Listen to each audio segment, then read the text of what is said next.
of the Lahore High Court Committee on International Human Rights. Mr. Ijaz also serves as the country representative for Human Rights Watch. He is a regular columnist in Pakistan's two most influential English language dailies, the Express Tribune and Dawn. And his work has also been published in the Los Angeles Times, The Guardian, Open Democracy, Jurist, and various other international publications. So without further ado, I hand the floor over to Mr. Surup Ijaz.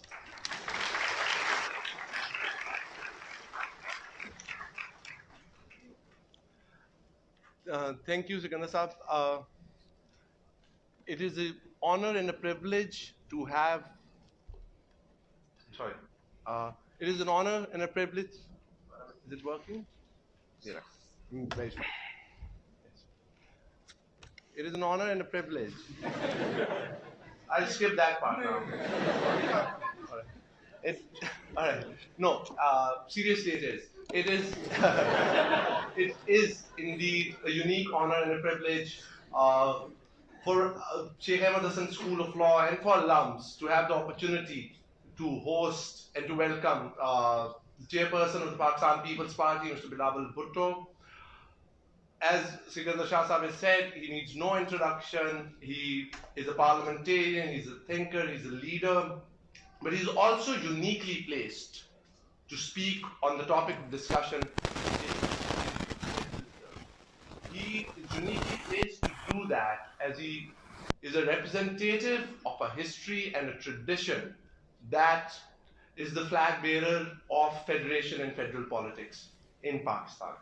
LUMS, in many ways, is like Pakistan with all of its beautiful geographical, ethnic, linguistic, and religious diversity. And it is only appropriate that the chairman today would speak on the subject which brings all of this diversity together in an architecture of a federal pluralist democracy. We hope to have a frank and candid conversation today, a conversation that engages all of you as well. And without further delay, I welcome the chairman again and start this conversation. Thank you.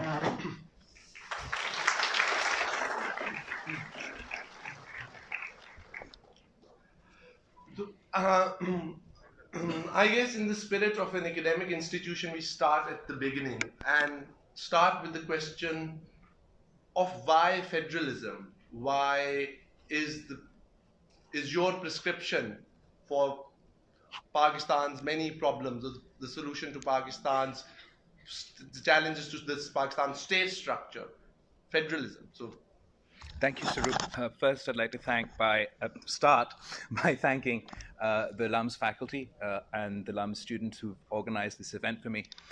It's a unique opportunity for us to be here and engage with Sarup Ijaz, who is intimidating in and of itself, and all of you students over here. I think it's particularly interesting that you chose to put me in a court where it feels like I'm kind of on trial. But I really appreciate not only that I have this opportunity to be here and debate this important topic with you, but you've chosen to discuss federalism and the 18th Amendment. And I know that this is an event that was spearheaded by the students of LUMS.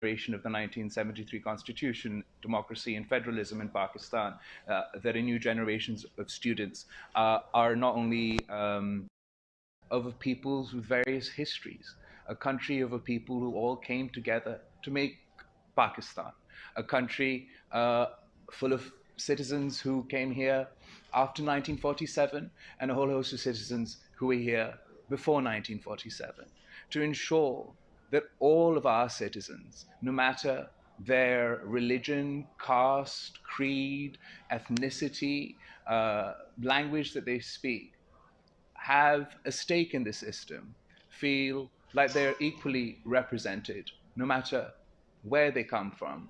I believe that federalism, democratic federalism, is the best way to give them that stake in the system. I think that history shows us this. I think whether we look across the globe, wherever federalism has been practiced, particularly in countries with such a diverse population, it has resulted in stability, it has resulted in more democracy, it has resulted in more fairness, and it has resulted in more rights. We, as a country, Pakistan itself, has also experimented with other forms of governance. We have experimented with a centralized one unit system where we tried to impose a singular identity on a country with different languages and different ethnicities. And uh, as a result of that form of government, many would argue, it's debatable, but many would argue, as a result of that form of government, a portion of our population felt alienated from the state, felt alienated from the decisions the state was making, the economic decisions, the government decisions the state was making. And unfortunately, we lost a portion of the country that is today Bangladesh. And it was in response to that trauma. It was in response to that trauma of losing half our country, our population, that all political parties in Pakistan, for the first time in our history, agreed on a constitution. For the first time in Pakistan, a democratically elected dispensation agreed on our constitution. Of course, we've had constitutions before that had dictated this unilateral form of government, but those were one man constitutions. Those were the decisions of individuals. This was the only time, 1973, was the only time in our history where we managed to reach that consensus. And then we experienced the 80s and the 90s and Musharraf's dictatorship, where the 1973 Constitution, the democratic Constitution, was undermined, was amended, was altered to ensure a more dictatorial, authoritarian regime, where the president had the power to dispense of democratically elected governments at whim. We were the only constitution in the world that actually had a dictator's name written into our constitution, that no one could challenge the executive orders of General Zia al-Haq. So it wasn't until 2010 and the 18th Amendment that once again, in the history of Pakistan, we managed to reach that consensus where all political parties came together and supported the 18th Amendment, which isn't a new initiative. It's a restoration of the 1973 Constitution. It's a restoration of a democratic federal system.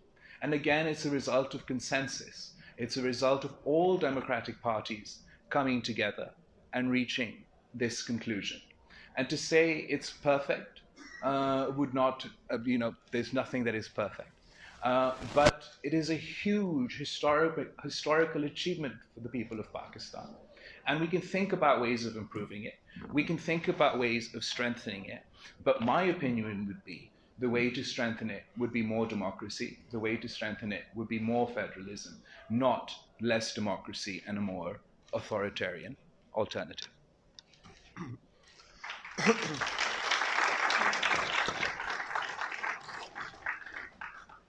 Thank you. Something that you mentioned, which was the 1973 constitution making exercise, or the consensus of that came after the trauma of East Pakistan. What did you think spurred, and how, because, of course, your party was in government and was part of creating that consensus, being the catalyst for that consensus. How did you think that consensus that in 2010 came about? Was it similar to the healing of another trauma? Was it an idea whose time had come? Was it that the structure of the state had become fundamentally untenable? So, was bringing about that consensus difficult, firstly? Secondly, how did that come about? Um, absolutely, I mean, it's difficult. Just our history is proof of that. That no one else could do it. It's not like nobody else tried. Lots of political parties and dictators tried to reach that consensus, even through their hand-picked parliaments, and they couldn't. I think the 1973 trauma was unique, but 2008 was also a traumatic year for Pakistan. Uh, we are sort of had ended a decade of different type of dictatorship. We also were we have a confidence today.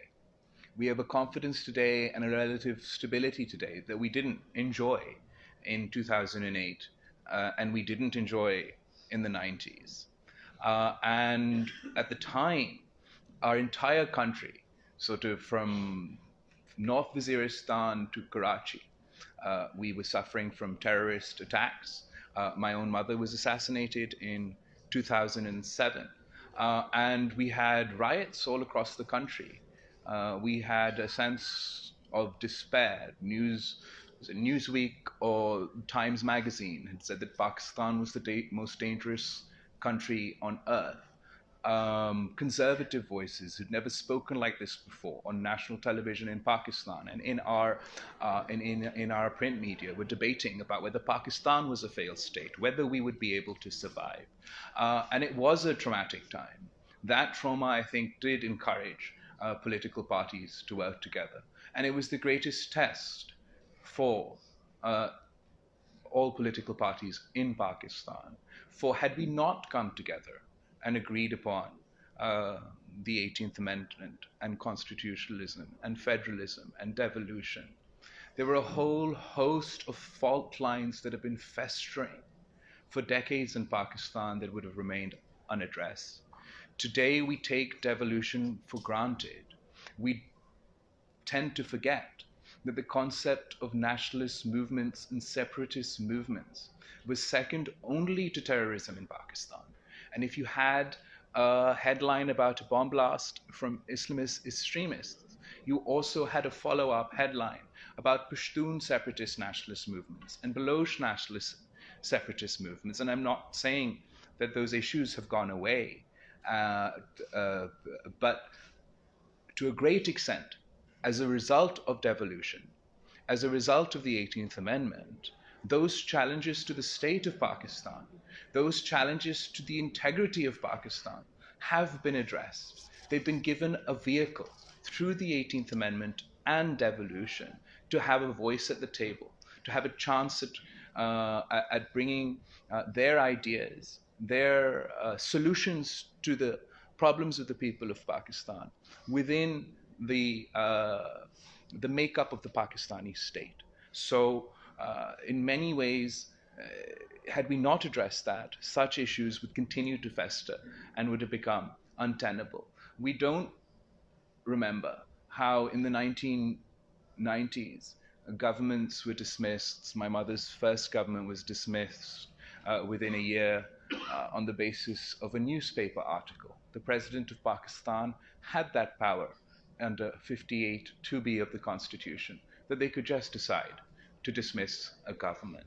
That resulted in, no matter what you think of the People's Party, no matter what you think of Bilawal Bhutto, how can a country have stability, economic stability, stability just to govern and function, if the government of the day could be changed so easily? Multiple head of states of different countries would mock Pakistan about how quickly our governing dispensation would be dispensed with. And the confidence with which the current government is making its policy, there's an underlying assumption that they will get 5 years, that a government will get 5 years. You have 5 years' time to complete your policy, to complete your development. That is a totally new phenomenon that is only a result of the 18th Amendment. In terms of the 18th Amendment, given that it was such an extensive exercise and it touched with so many themes, federalism being, of course, the primary one of them. But it amended more than 100 articles of the Pakistan Constitution and restored them or improved them, in my opinion. But in your view, what were the top line? What were the few most consequential changes that the 18th Amendment brought? The devolution, of course, is one. But other than that, what was the few key headline items? I mean, I think the key headline items are sort of devolution in 58.2b, but there are four main ways in which sort of the major achievements of the 18th Amendment. The first, it was an extension of rights, either procedural or substantive rights, such as the right to education. The right to education was not a constitutional right in Pakistan until Article 25A of the Constitution under the 18th Amendment was introduced. The right to information, no democracy can function without the right to information, was not a constitutional right in Pakistan until the 18th Amendment.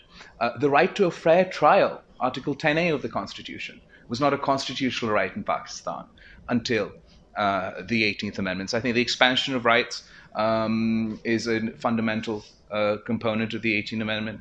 Then the restoration of parliamentary supremacy, as I mentioned, 58.2b, but not only 58.2b.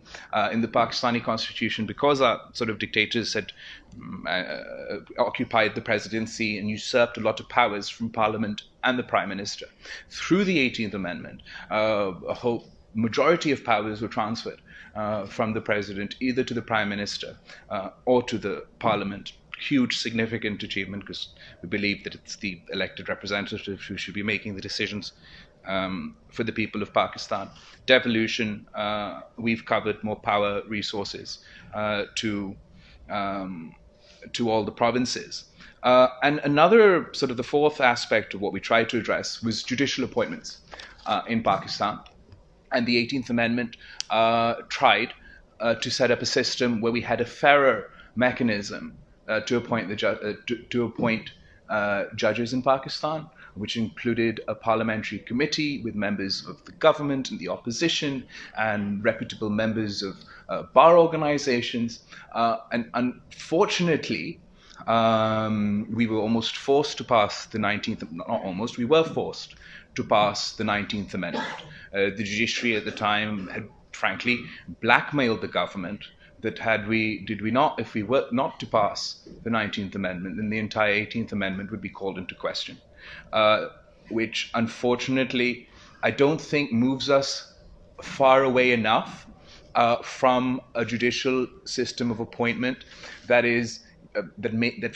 essentially forms a judiciary of the judiciary and by the judiciary, but it's still an improvement to what we had a pre-18th Amendment. So I'd say those are the four sort of major areas that were addressed through the 18th Amendment, and obviously at the time, for the first time in more than a decade, the NFC award was agreed upon, which was a huge historic achievement that ensured that the provinces got resources, but also worked towards a formula that was more just and a more just distribution of resources that took into account, obviously, population, but also backwardness and a whole host of other indicators.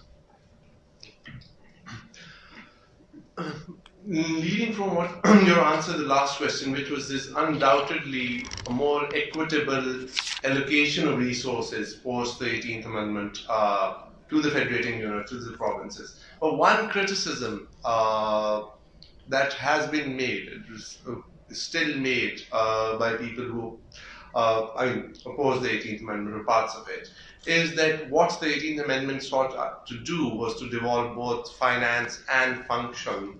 And while theoretically both these things were devolved, but the fact that maybe the provinces simply did not have the capacity in things like, let's say, labor, on health, or even on education. So while not disagreeing with the premise of it, but on the capacity issue, because if the provinces were suddenly now tasked with things that they were not equipped to deal with.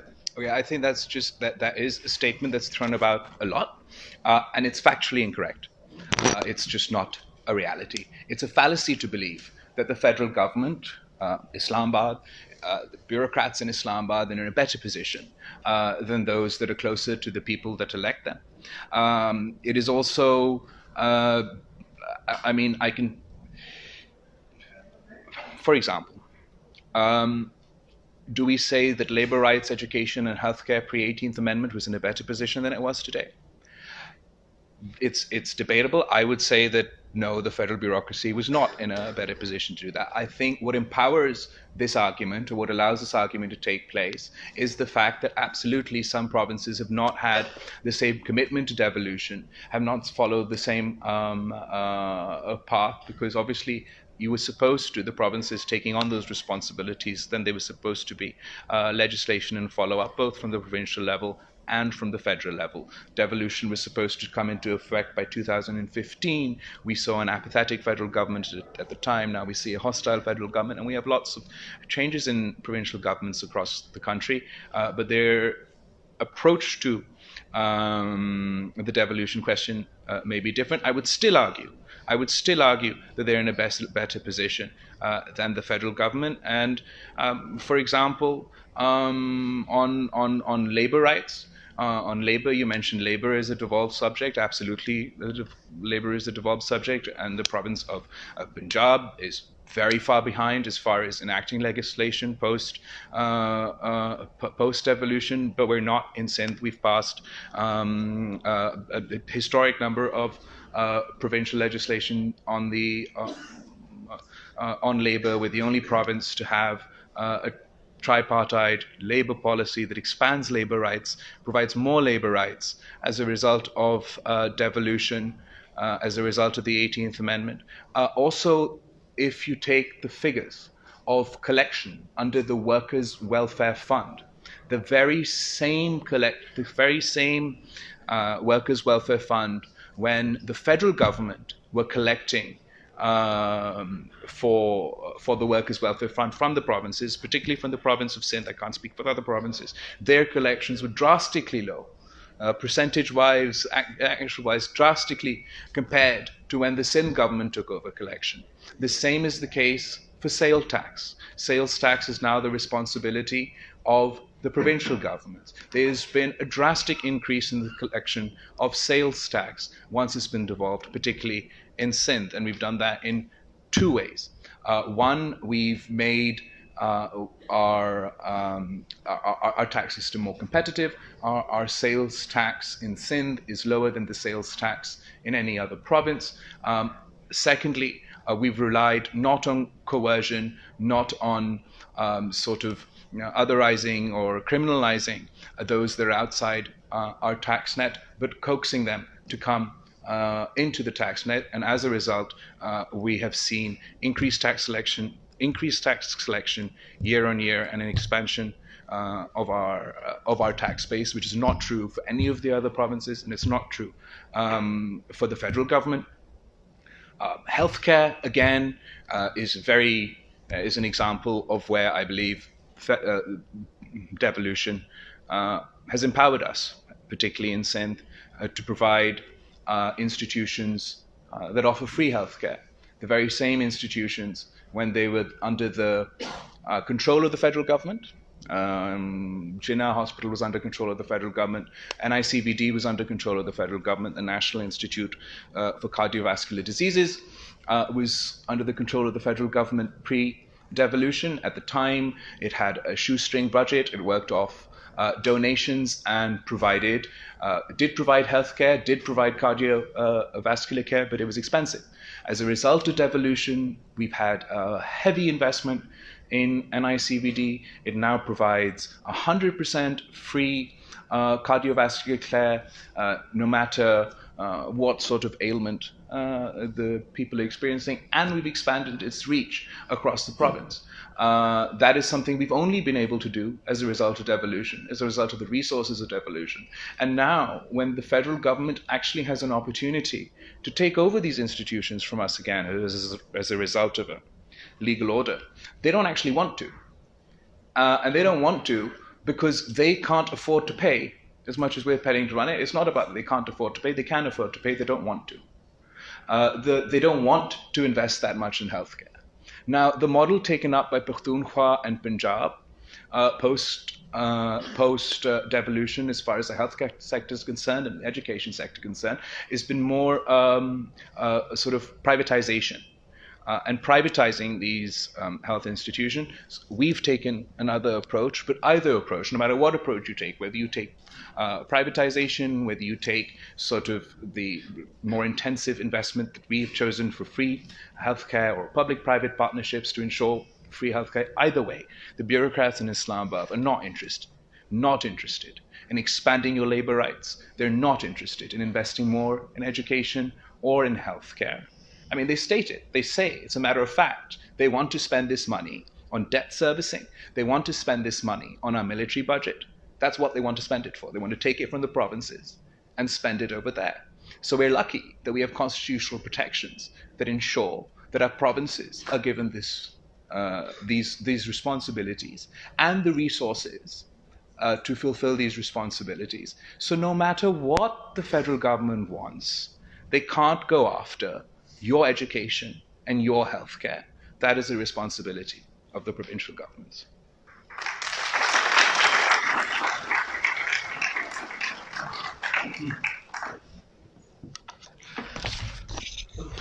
Thank you.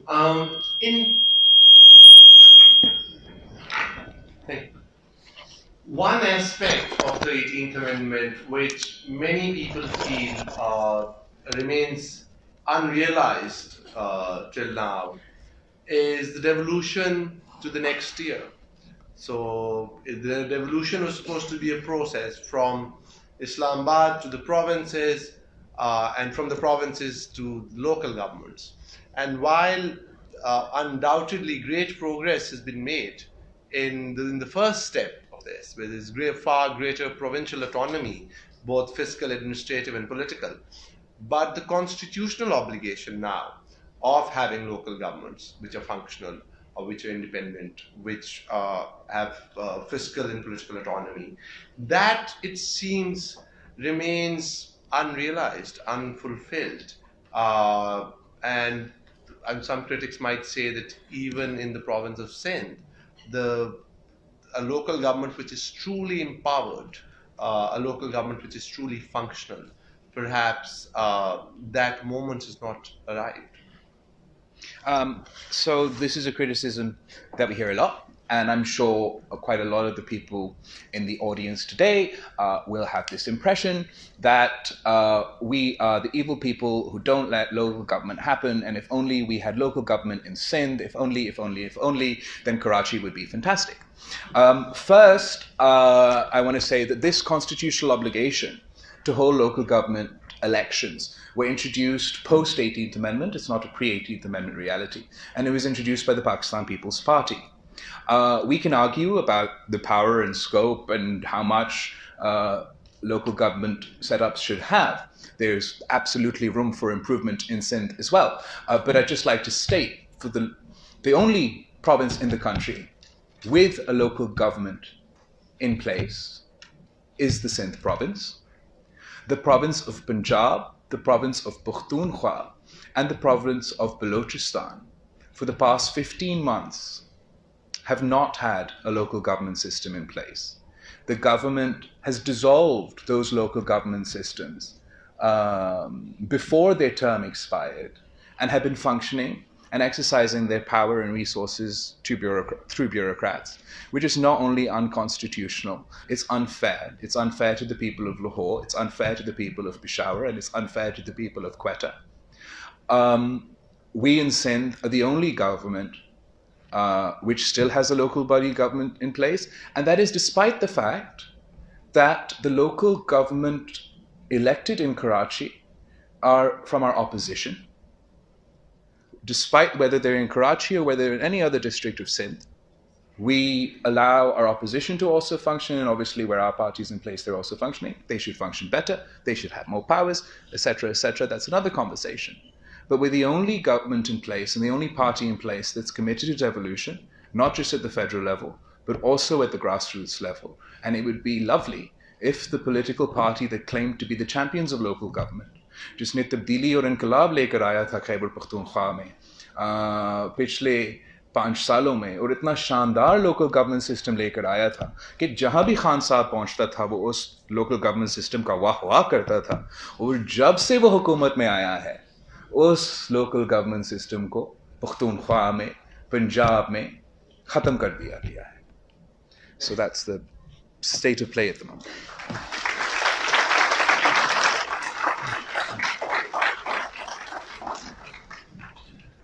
I think one larger theme, which in your opening remarks, in your answer to the first question, you touched upon, but I think it's important to develop on in greater detail, particularly with an audience like this who are, whose political life might be post 2010, people in their early 20s, etc. Is that one criticism that we hear, which I'm not convinced of, but it's a standard criticism, which is that the nation building exercise, that the ambition, the quest, the effort to build a national identity requires or provincial autonomy or federalism or greater federalism is a detriment to that, because then this is seeing a new wave of this old argument, which is that you cease to be Pakistanis and you become Punjabis and Balots and Potoharis and Sindhis. And this seems to be ascendant again, this criticism. But I thought it would be sort of, it's very useful for the very audience, good particularly question. a young audience. Fantastic question, and so very important. Okay, so national identity, or the concept of national identity or Pakistaniyat. I think there's an ignorance, there's a confusion, there's an insecurity, a lack of understanding that what defines us as Pakistanis can't be imposed by the central government. We can't be top-down, unilateral, one national identity, one size fits all, whether you come from Gwadar or whether you come from Lahore. Out of this box that's assigned to you by the state, then you're a Ghadar and you're a traitor. What we have to understand is that what gives us strength as Pakistanis, what empowers us as a state, what empowers us is our fantastic mix of cultures, of ethnicities, of languages, of religions, of a multitude of people that make up Pakistan and make up the Pakistani identity.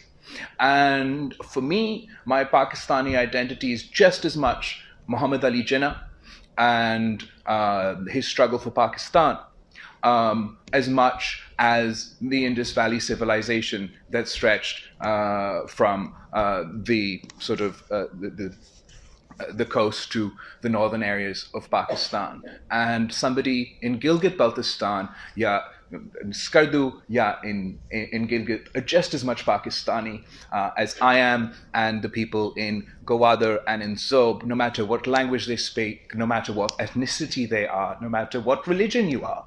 Everybody on this soil, as part of this land, contribute towards our national identity. And our diverseness is our strength, not our weakness. And the Pakistani state, the Pakistani government and the Pakistani state needs to own all of us, rather than trying to force everyone to fit into their definition of the national identity. And once we do that, I think we'll find that we're better for it. We're better for it in just the stability of our country. We'll be better for it in the decisions that we take as a country, whether it's economic decisions or policy decisions. If we move away from this concept of a unilateral national identity that's imposed from the side.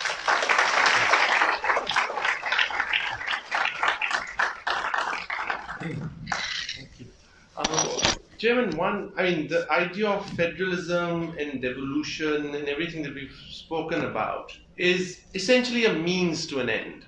These are not ends in themselves. It is not a religious precept. There's nothing inherent about federalism. The idea goes that you need devolution, you need federalism, you need authority closer to people because it uplifts their lives. It makes them better off for that in terms of both socioeconomic rights and civil and political rights.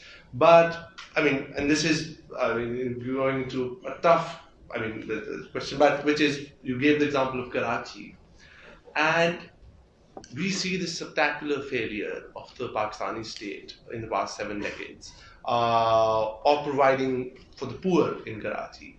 One example is, according to some estimates, about 40% of the city's population live in Kachi Abadis. And so, how do we speak to those people and to say that devolution or provincial autonomy or these grand ideas of federalism are good for them? Because what they see is a state that has failed to provide for them. Thanks. Okay, so first, I think that it's fantastic that we have devolution now, and Kachi Abadis have been devolved to the provincial level so that we can provide the support necessary to take care of our Kachi Abadis. I think it's important to recognize the uniqueness of Karachi. Absolutely, I wouldn't dispute your figures. I'm not aware, but I wouldn't dispute the fact that 40% of us live in Kachi Abadis.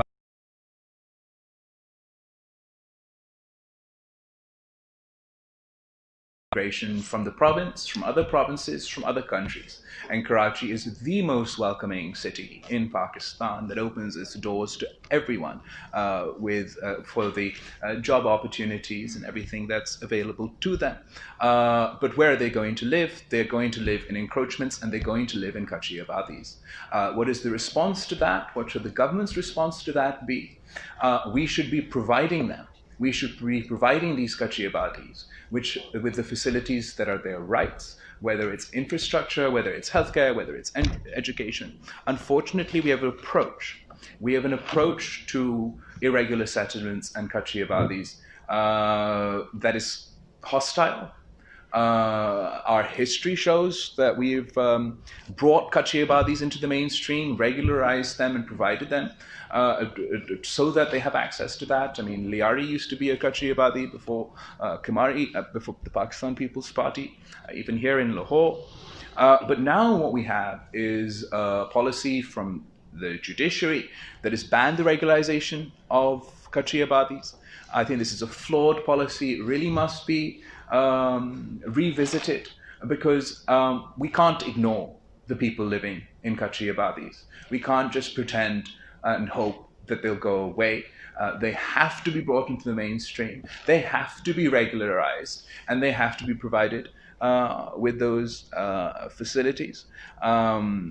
There's a very sad perception developing in Karachi and other places across the country that the people dwelling in slums and the people dwelling in encroachments have less rights to life, less rights to live than the street they're living on, than the sidewalk they're living on, than the once upon a time railway track that used to go there. And that is a wrong impression. That is an unfortunate impression. We should value those individuals. We should provide for them. If the government were to own Kachi Abadis, not just in Karachi, but all across Pakistan, we would be able to address a whole host of issues, from sort of healthcare and sanitation to, there's just things that until you bring these people into the mainstream, these issues are going to continue to ferment. And when I say mainstream, it doesn't just mean, knocking down their houses and building, sort of ghettoizing them somewhere else.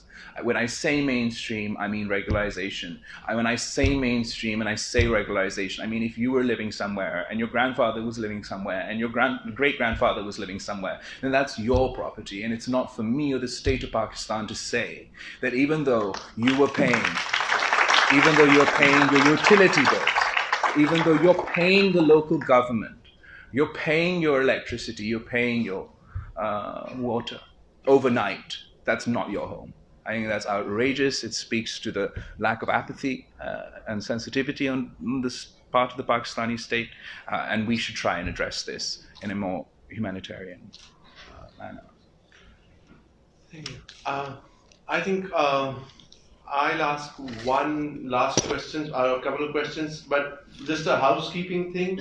We will be taking questions after this, and while both Lums and the chairman wanted this to be a frank and candid conversation, there are policy imperatives and mandate imperatives that require us to take questions in writing, and that would mean that anyone who has questions, I believe that the Law and Politics Society volunteers. I promise that we'll only try and pick the toughest ones, and hopefully we'll get a chance to have a more candid, even more candid conversation directly. But if anyone has questions, they can write them down while I ask the last couple of questions from the chairman.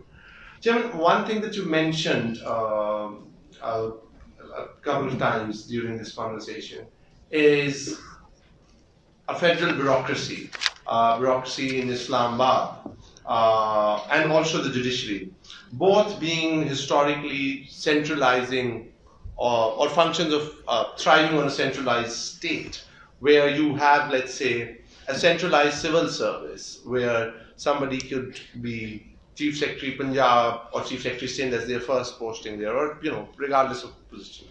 So, in some ways, doesn't that federal bureaucracy, which is the federal government institution, being the top tier of provincial governments, executive machinery as well, undo some of this or create a pressure towards the unitary state? And related to that is also is the judiciary, which historically, I don't want to dwell, but I think we should, because considering we're sitting in a replica of a courtroom, they have an inglorious history in the struggle for democracy and federalism indeed. So those threats, how do you foresee tackling them? How do you think the entire political class, your peers, even from opposition, should deal with that, which is, regardless of political differences, that you have a judiciary which has been ascendant, which has been interventionist, and in most cases it has been interventionist on the wrong side of not only people's rights, but on federalism and provincial autonomy. How does one deal with that? How do you deal with that? Okay, on the federal bureaucracy, I think look, no one, particularly in a state, likes giving up power.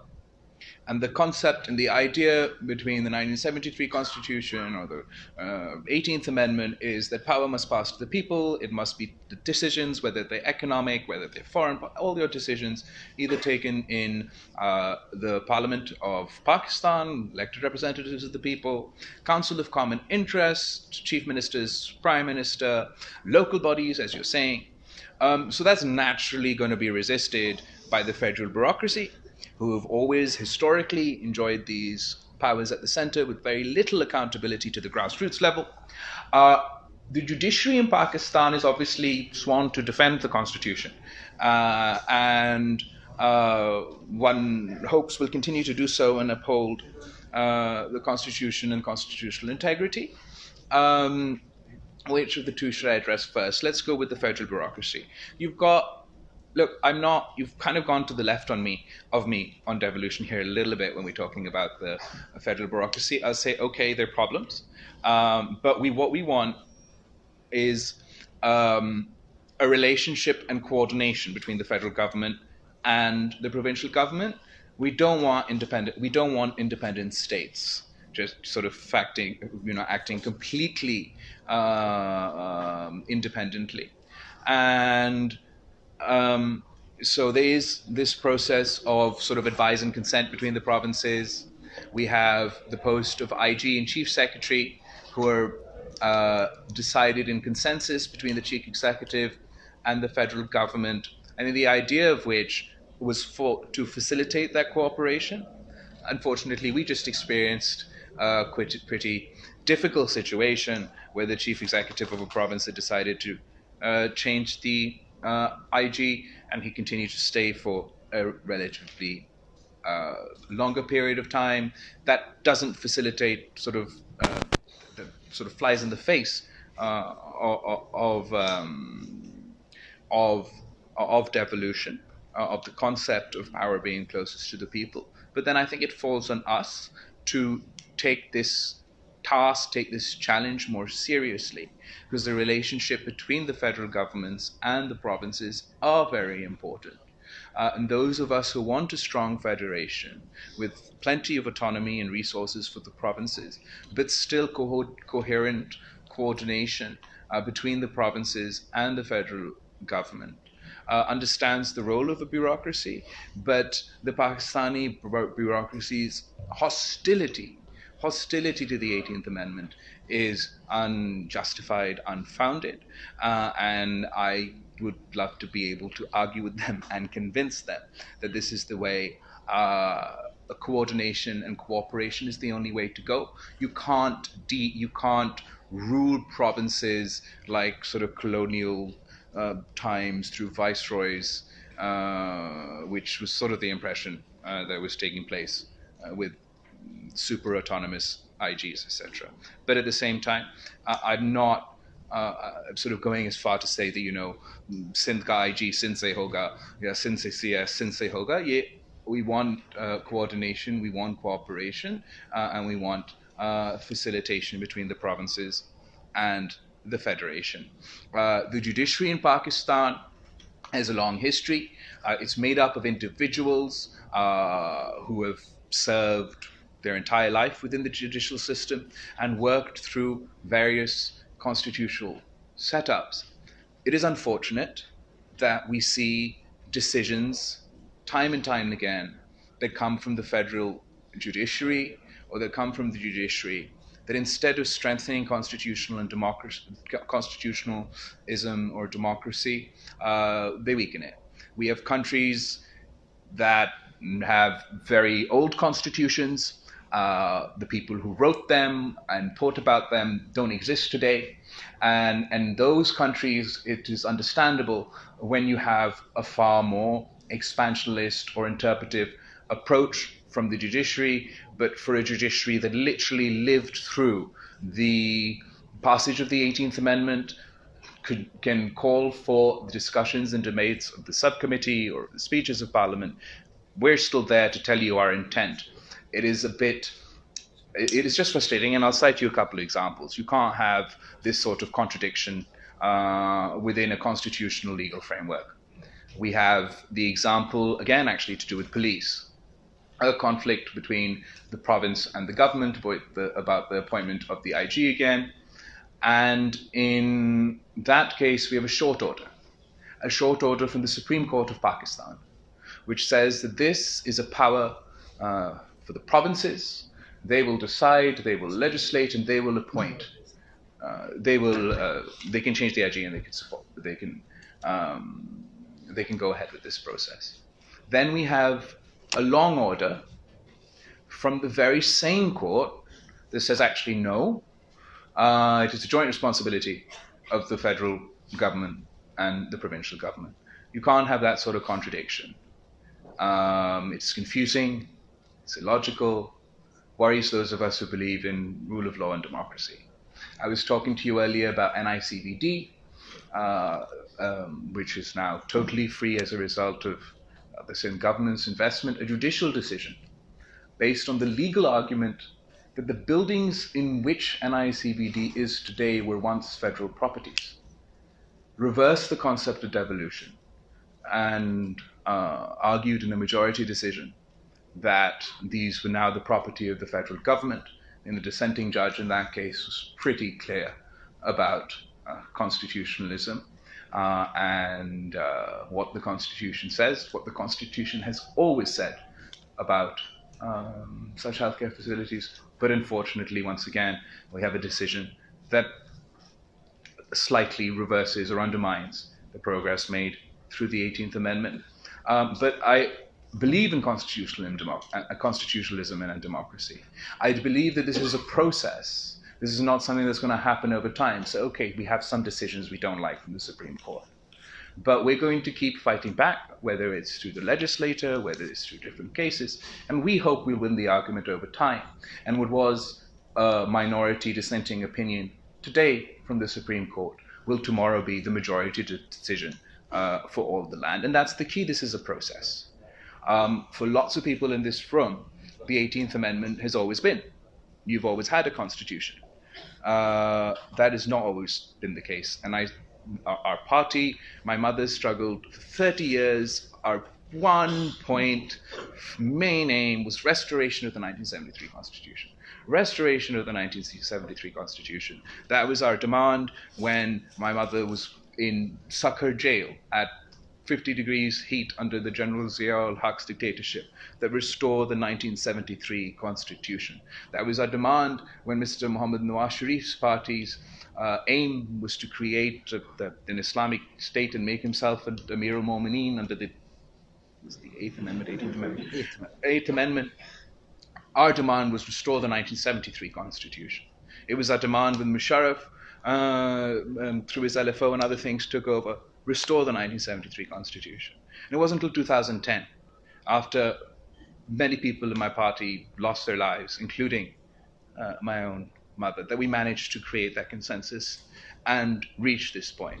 So I know that it's not something that's going to be realized in one day. It's not something that's going to be won in one day. And this is something that we have to work towards, improving our society, improving our own way of government. And if people over here decide that actually this is not how we want to run things, they'll go out and they'll vote for parties that think differently. And through the system, whatever change comes about will be a victory of the system in and of itself.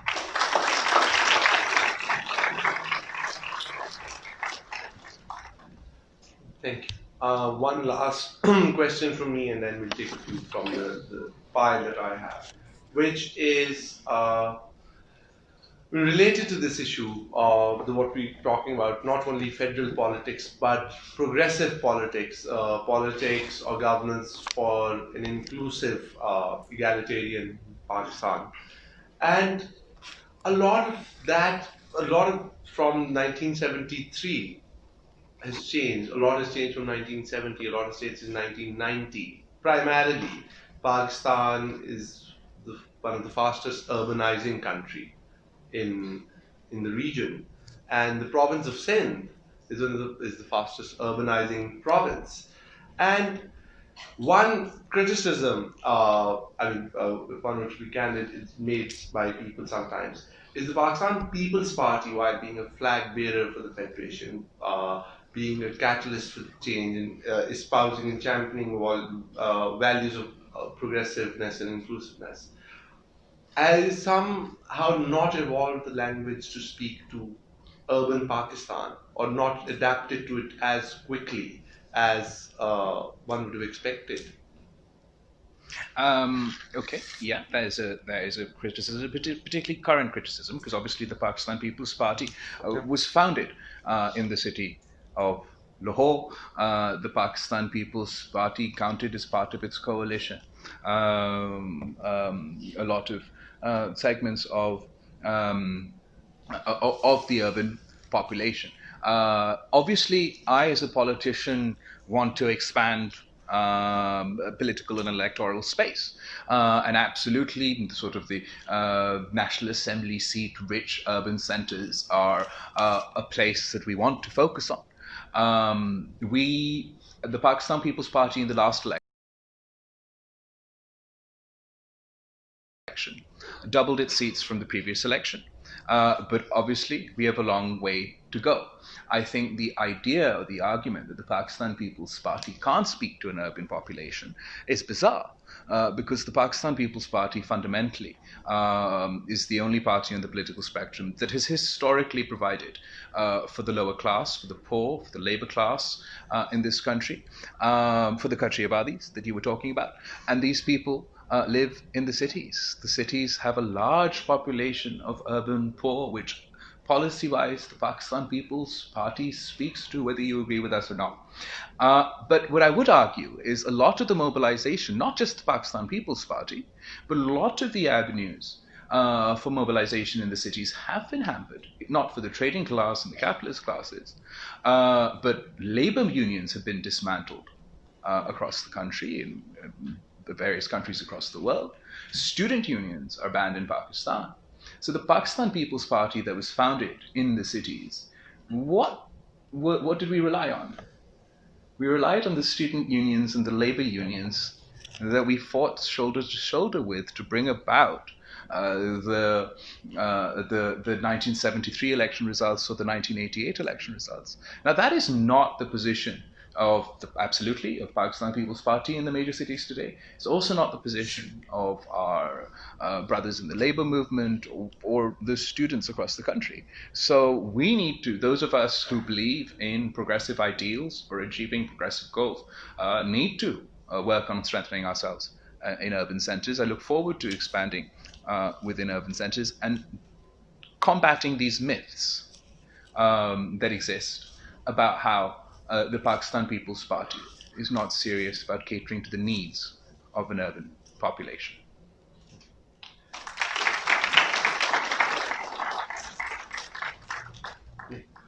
Moving on to some of the questions we have received, and this is figured more than once, so this is perhaps not a direct, perhaps is an 18th Amendment question, but it is related to the last point that you made, one of the last points about student unions, and it is from a student who's not written his name, his or her name, which is, if student unions are restored, how can we control violence on campuses? And while it seems simple enough, the answer, but I think it's an important question to answer, particularly speaking at a student-led initiative, speaking at Law and Politics Society, which is the myth about student unions or politicizing campuses being somehow inevitably leading to violence. Okay, so we answered this question a really long time ago. Yeah. We as a civilization, as a people, once used to fight over everything, and might was right. Then we decided that actually if we had elections and voted for our representatives to decide our disputes, we would no longer have to fight as much. And there's a whole democratic peace theory, which I'm sure you all study here. So I think it's historically, and I think it's a dispute resolution mechanism, such as the student council or a student union, where students are allowed to Perception of the accountability mechanism being used to victimize is very strong. And the question is essentially, why did the People's Party not dismantle NAB when it was in government or reform it? Okay, so right now, the perception of victimization is sort of higher than it was before. I think it's important to understand that while there is a perception of biasness and victimization, there is an equal perception of corruption, because corruption is a reality within the state of Pakistan.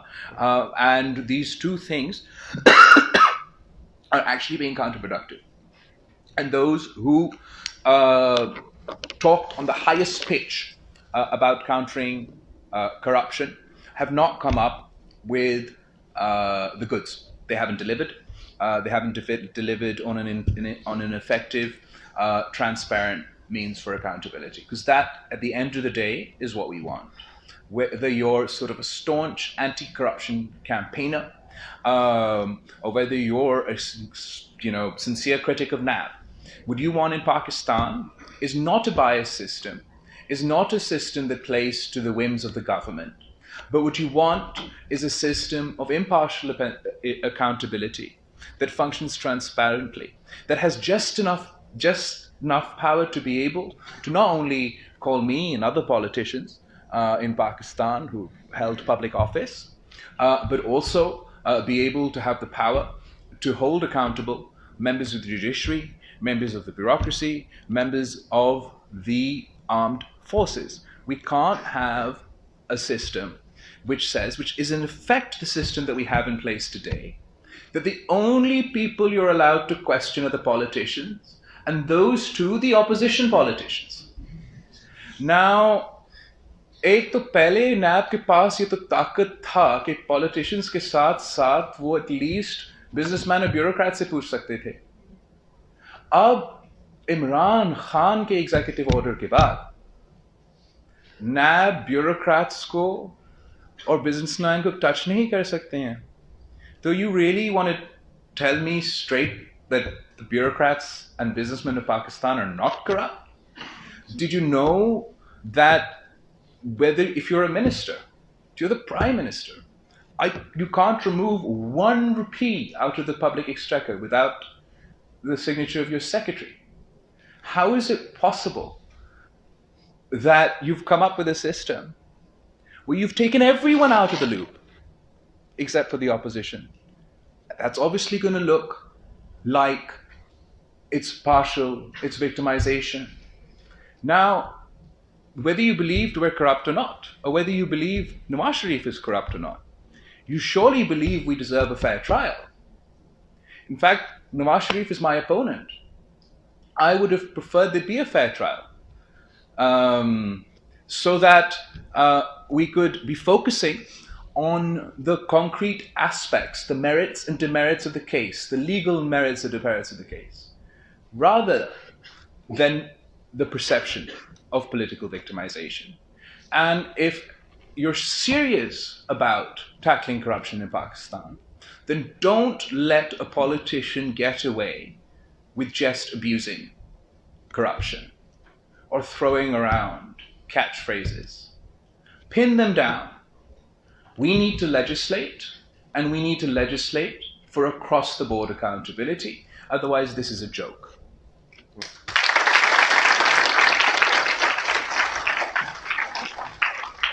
I think the last question, which I'm distilling from many questions, Chairman, there are way far too many questions here, but I think a lot of people do want to know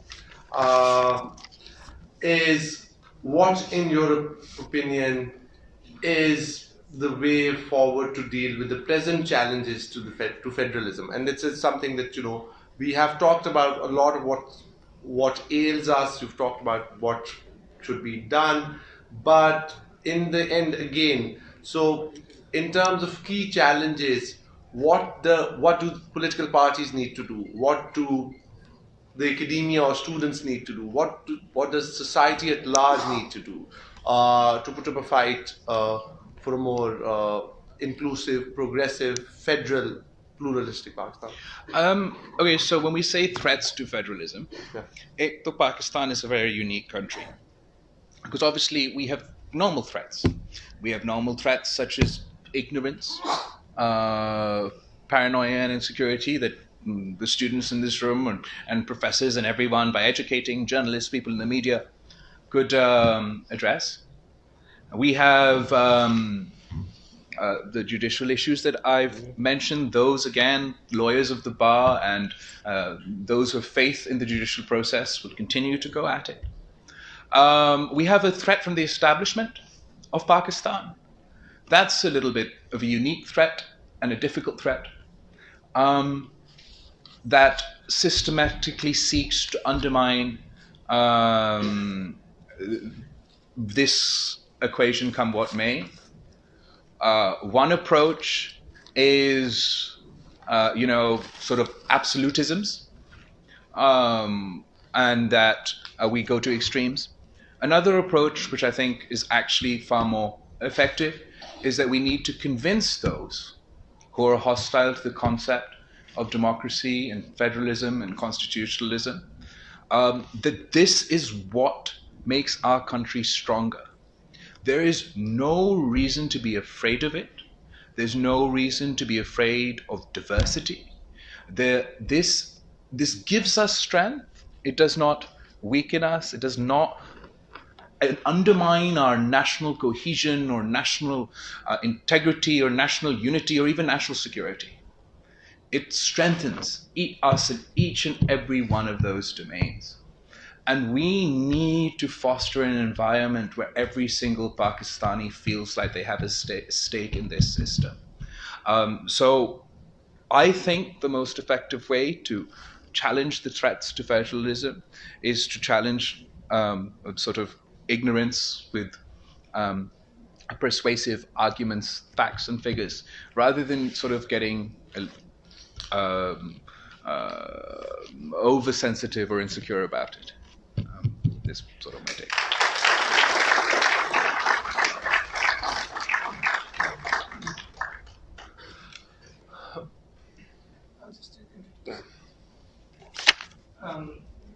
Thank you so much, Chairman Bilawal Bhutto, Zardari, and Saru for an enlightening, honest, and articulate discussion. I want to thank especially and recognize the Law and Politics Society, our excellent students, for putting this together.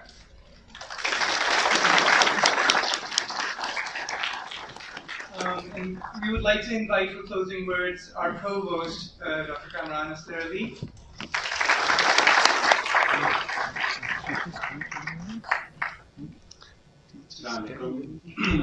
I actually wanted to start and thank the Law and Politics Society, all the students of the law school, and also the mentors of the Law and Politics Society, Professor Sikandar Shah and Professor Uzair Kiani, for really allowing us to sort of witness this amazing event in which, very well moderated by our very own Saru Bajaj Saab, and having such a singular honor, sir, that you have come here, and for enlightening us with your views. Because the question for Pakistan from the very beginning, and you guys can look it up, the kind of centripetal and centrifugal forces that have sort of been a part of our political history, and the kind of resolution that we find in the Constitution that our esteemed guest Bilawal Bhutto Zardari Sahab sort of really reiterated in the 1973 Constitution, a constitution that was a people's constitution, a constitution that we can all be very proud of, and that tried to bring a consensus, whether from Balochistan, whether then NWFP, Sindh. Unfortunately, we had lost a major province by then, but that kind of concept that brought the consensus, and one of the things that we also cherish in, or should at least, in educational institutions, at least post-secondary education, is the issue of free debate, discussion, criticism. And it's in that spirit when we hear that basically the issue of 18th Amendment is the respect of diversity and difference, which is sort of the foundational issue of unity, rather than sort of a kind of imposed unity in which we are all one, despite the much differences. That's the sort of message we got from you, sir. And I really thank you for honoring us with your presence. And we would like you to come again. And, thank you so much for having me. It's been an absolute pleasure. Thank you again. I can't thank you enough on behalf of all our students and parents. Thank you.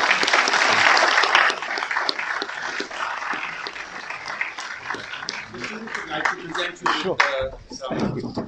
Hello.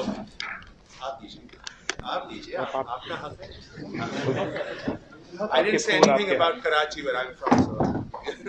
So.